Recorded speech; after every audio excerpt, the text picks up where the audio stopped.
is the importance of home ownership in that American dream. So many of us, back in 2003, 4, 5, maybe got into a starter home situation thinking we'd be there for a little while. And next thing you know, the world falls apart, and we've been there ever since. 10 years maybe you've been in the house that you were only going to be in for 5 because this market collapsed on you. But now, these statistics, guys, I'm talking to Andre Salome with Red Door Realty and Linus Thalman with Summit Funding. These statistics in front of us from the latest reports here show a 19.9, we'll call it 20% increase in the median sales price in Metro Detroit.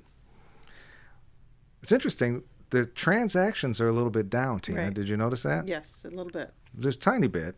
1.3%. 1.3% the transactions are down. I think, guys, that probably has to do with, as these prices have come up, less and less people are in a position to buy. Absolutely. I totally agree with that. I mean, a year ago when the prices were much lower, more people could afford to get into home ownership. Well, and more were paying cash too. That is true. Did you see those numbers Yes. about the cash sales? That really, you pointed that out to me, Andre. What does that say about cash sales? It's funny because it's as crazy as this is going to sound, it's not something I really pay attention to too much as to how much of the market is absorbed by cash sales. So when I read the initial number of 27%, I thought, wow, that's a really good number. And then I read on where it was 36% last year and 44% in 2012. In 2012, July 2012, 44% of the sales in Metro Detroit were cash sales. Right. That's a big chunk of the market. But it's good to see that, it's gotten more normal as time has gone on here, right? More and more people are getting into home ownership and building a future financial freedom with that foothold that home ownership gives them.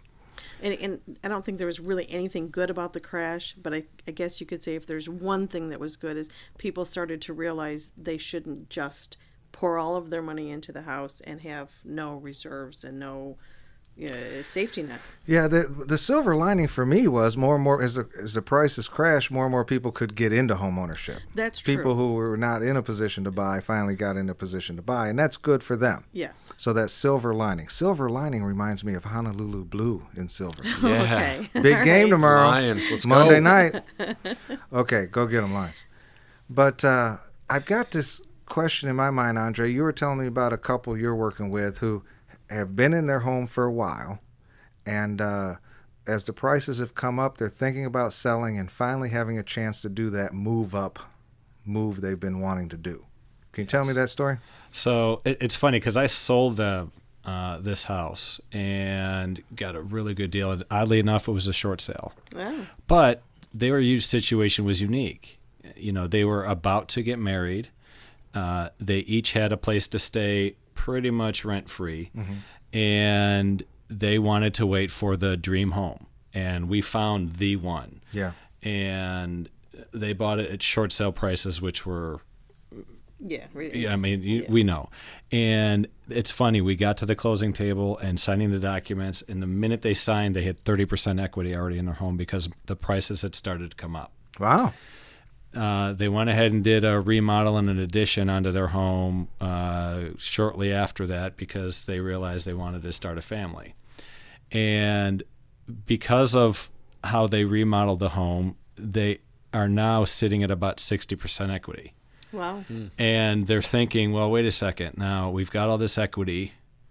We can turn this around and get into something that maybe suits us just a little bit better, maybe a different area. Yeah. So, so let's say their house is going to sell for, $200,000.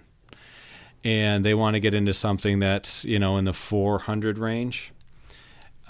If they're starting to feel like maybe they're not going to get their price, maybe they want to wait. And I've had the conversation with them. Listen,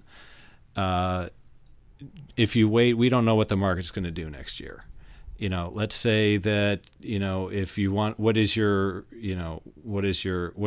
trying to get? Well, we're trying to get an extra 10%. So the conversation I have with them is this: if you think you're isolated into where that 10% increase is. In other words, the area that you want to get into is not also going up 10%. Right. If that goes up 10%, then you've got a 40,000 increase on the back end of the home you're going to buy. You got a 10% increase, which is 20. On the sale. At 20,000 on the sale, you're already in a hole $20,000. Right, there you go. Right. Well, that's a good point. American Dreamer listening.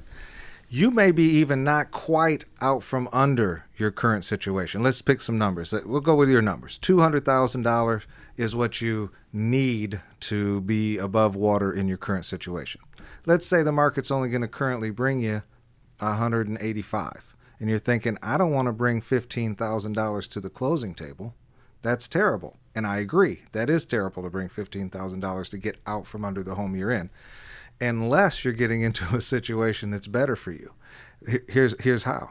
If you think waiting another year is going to bring that market from 185 up to, let's say it's a 10, we'll use your numbers. You need a $20,000 increase to get your price. But where you're buying is going up $40,000. You're already lost $20,000 in this discussion. And Linus Thalman